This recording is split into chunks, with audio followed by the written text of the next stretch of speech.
doa atau dongo Nggih. yang tujuannya supaya kita semua yang hadir maupun yang menyediakan sesaji tersebut, karena di situ perkumpulan orang-orang yang membaca doa supaya kita itu diberikan keselamatan.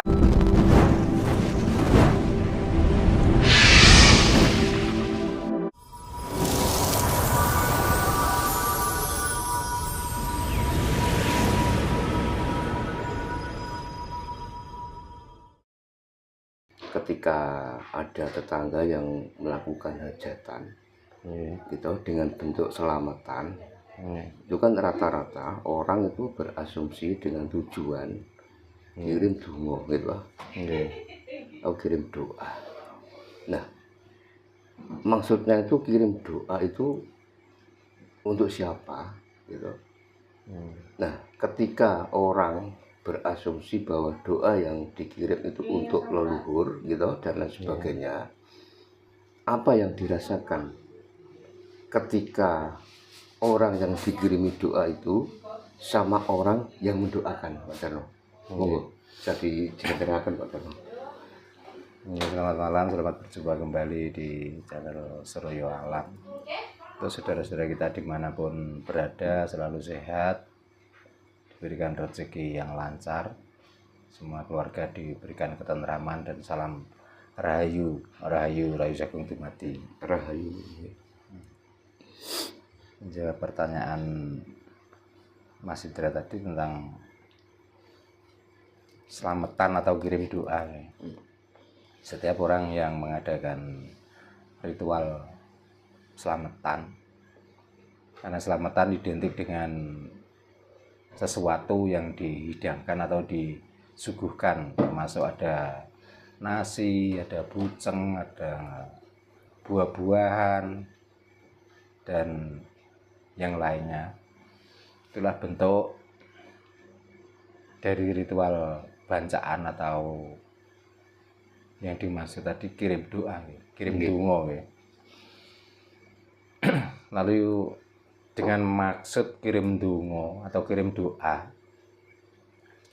itu identik dengan kita mempunyai keluarga yang sudah meninggal, atau kita itu menyambung rasa dengan leluhur dahulu yang sudah lama meninggalkan kita, yang pada ujungnya adalah supaya doa kita itu sampai ke tujuan.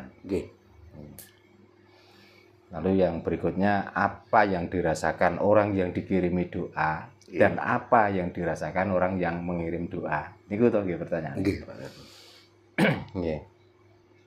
Pertama, dengan kita mengadakan ritualan bancaan atau selamatan atau kirim donga dengan menyajikan berbagai macam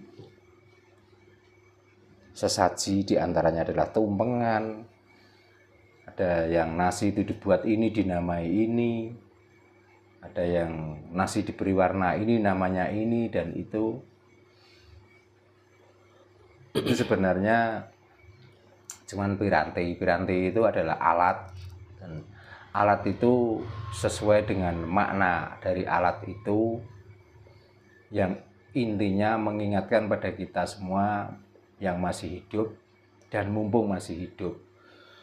Contohnya saya ambil satu contoh, nasi uduk atau dikenal dengan nasi gurih.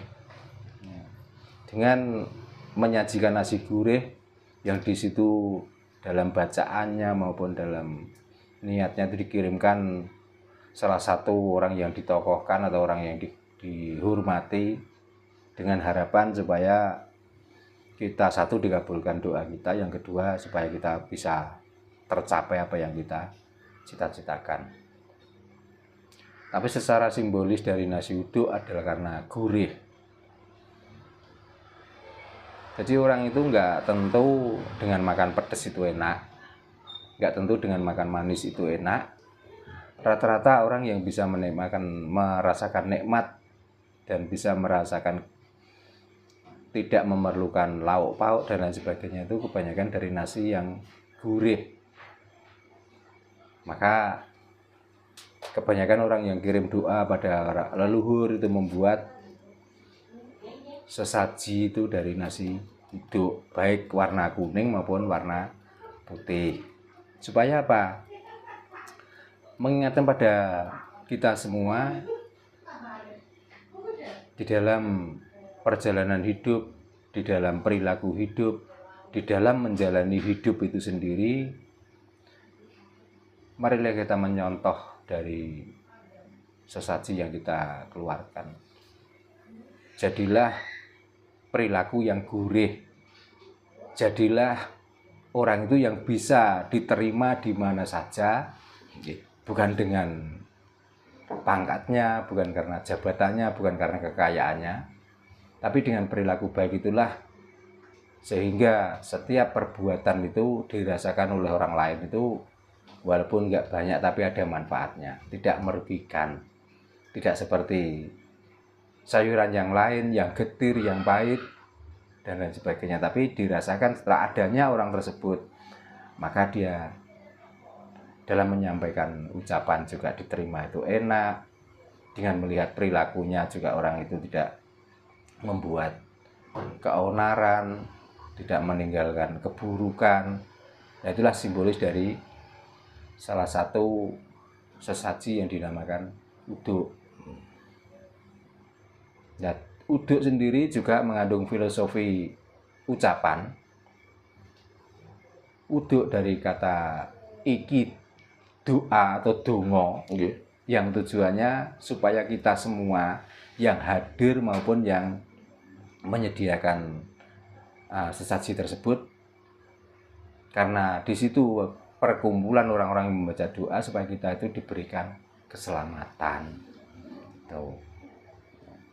Kalau kita itu hanya mengharap keselamatan dengan kebaikan saja, tapi kita tidak ingat dengan perilaku kita yang sebelum-sebelumnya, perbuatan yang telah lalu kita lampaui dengan kesalahan, dengan ketidaksadaran diri, maka kadang-kadang orang Jawa itu membuat sesaji yang dirupakan seperti kupat dan lebat dan lain sebagainya.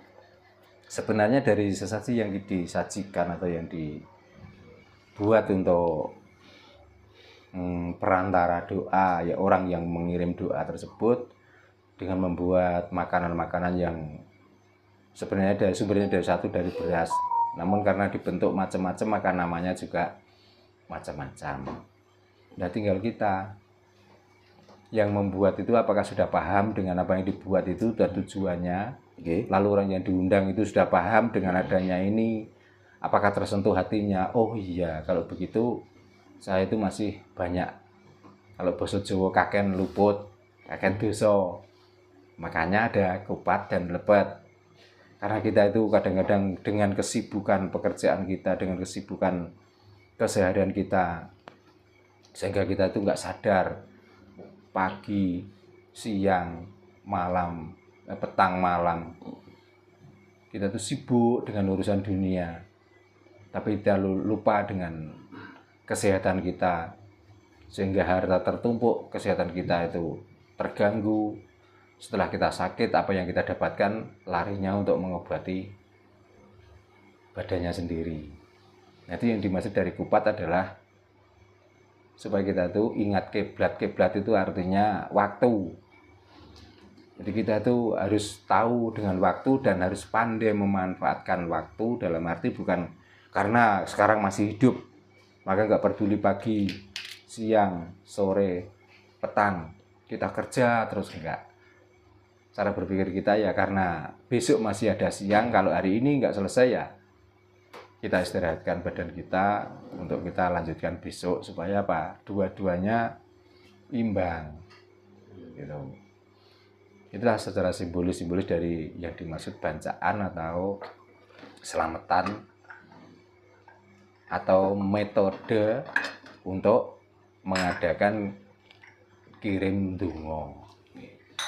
Terus yang berikutnya tentang tadi yang ditanyakan bagaimana reaksi atau rasanya orang yang dikirim doa Betul, dan orang yang mengirim doa. Nggih. Lah kita terus pengen tahu merasakan apa yang kita kirim doa. Apakah kita sudah bisa mencapai atau sudah bisa menembus dimensi orang yang dikirim doa yang artinya leluhur kita yang sudah meninggalkan kita telah lama.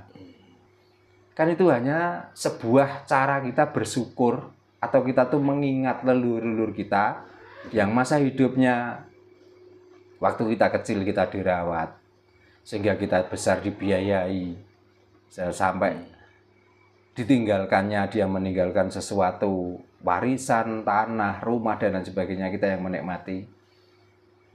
Kan hanya tanda syukur saja. Nah, tentang roh yang dikirimi itu bagaimana rasanya? Karena saya masih di alam dunia dan di alam kasar. Kalau tanya, kalau nanti saya sudah masuk ke alam roh, tak jawab. Kalau sekarang yo maaf, Belum bisa, Pak. kan perasaan kita saja seolah-olah ini dikirimkan dengan bacaan ini nyampe ke sana. Bahkan ada yang berani mengeklaim dengan mengadakan begini nanti akan nyampe ke sana dan akan diterima. Betul. Dan apa kesalahannya akan dimaafkan. Nggih, Pak. Itu cuma halusinasi kita saja. Hmm. Tapi kan yang paling penting adalah kita tuh sudah berbuat baik dan menunjukkan bahwa inilah tanda bekti saya ke leluhur untuk mengenang jasa-jasanya. Buktinya begini, orang yang mempunyai keturunan tanpa mengenal doa, tanpa mengenal cara dan lain sebagainya, ya, dan di situ tidak mengadakan bancaan, tidak mengadakan selamatan, tidak pernah mengadakan kirim doa, apakah leluhurnya juga pulang menuntut?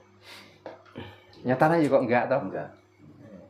Jadi itu sebenarnya pelajaran bagi kita yang masih hidup untuk supaya kita tuh selalu dalam arti itu menyambung rasa antara orang yang meninggalkan dan orang yang ditinggalkan tuh sebesar apa toh rasa kesinambungannya itu. Terus kalau sudah mati karena waktu hidup mungkin kita tuh lalai atau lupa untuk memuliakan, merawat dan memberikan makanan kesukaannya. Dan cara untuk menebus itu semua bagaimana? Ya karena dia sudah meninggal ya. Kita mendatangkan orang banyak, bancaan untuk mengirim doa ke sana. Artinya apa? Ya hiburan pada hati kita sendiri tuh, menghibur. Dalam arti supaya kita itu nggak merasa terlalu banyak dosa dengan para leluhur. Nah, nebus kesalahan-kesalahan yang mungkin waktu masa hidupnya orang tua kita yang tidak sempat merawat, kadang dengan kesibukan, dengan tempat yang jauh. Karena sebenarnya kita itu banyak dosa besar dengan orang tua. Orang tua kita satu itu bisa merawat anak 5, tapi belum tentu anak 5 itu bisa merawat orang tua satu. Betul, Pak. Nah, maka dengan metode bancaan, kirim donga dan lain sebagainya, itulah sebenarnya supaya kita itu terbuka rasa kita untuk menghargai para leluhur, para orang tua kita itu yang semasa hidupnya karena kita tidak bisa merawat dengan baik, maka walaupun sudah meninggal, ya seolah-olah kita itu menghormati. Maka tidak harus orang tua yang meninggalkan kita itu yang makan, tapi kita memberikan sebagian rezeki kita untuk tetangga, untuk orang lain, untuk diundang, untuk diajak makan bersama-sama. Intinya cuman itu. Nah, tentang pahala, apa pahala dari bancaan? Pahala dari bancaan kalau memang di situ ada sesaji berupa tumpengan dan lain sebagainya, pahalanya adalah kenyang. Udah. Berbagi nggih. Terus tujuan dari doa secara ranah keilmuan itu apa, Pak Danung? Ya tadi tujuan dari doa itu sebenarnya hiburan untuk kita yang ditinggalkan para leluhur itu loh. Menghibur hati kita sendiri. Supaya tidak merasa bersalah terus. Cuman itu. Bukan mencari pahala, betul loh. Lah pahala apa toh? Kita yang menyajikan, yang makan kita sendiri, yang menikmati kita sendiri. Apakah orang yang dikirimi doa itu sedikit pun mencicipi tentang sesaji yang kita berikan itu? Kira-kira? Walaupun kita ada uang terus kita masukkan ke bangunan apa, kan yang bangga ya yang memberikan itu. paling tidak diumumkan di corong, atau paling tidak itu disebut-sebut setiap ada perkumpulan apa, kan cuman itu toh. Berarti kan manfaat dari orang yang dikirimi. Karena saya belum masuk ke ranah itu, saya nggak bisa menjawab. Cuman ini intinya hanya untuk menghibur hati kita. Kira-kira dengan melakukan itulah kita itu menebus dosa-dosa masa lampau yang kita lewatkan untuk merawat, untuk menghormati, menghargai orang tua atau leluhur-leluhur terdahulu yang telah meninggalkan beberapa hartanya yang kita nikmati saat ini. Cuman itu.